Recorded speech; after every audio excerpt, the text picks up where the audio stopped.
Hey everyone, welcome to Ben's Experience. In this video, I will show you how to open your Namecheap cPanel.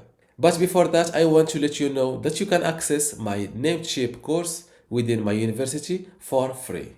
Inside this course, you will learn how to get started with your Namecheap shared hosting, also how to manage your website and email account, and how to optimize your WordPress performance in Namecheap.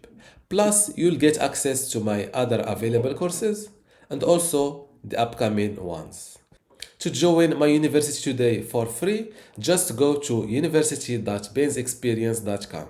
Link in the description. Without any further ado, let's see how to open your Namecheap cPanel. Opening your Namecheap cPanel is easy. It all starts with login to your Namecheap account, then go to hosting list. After that, click on Go to cPanel. And that's it, you opened your Namecheap cPanel. If you learned something out of this video, don't forget to give it a like and also subscribe. Thank you.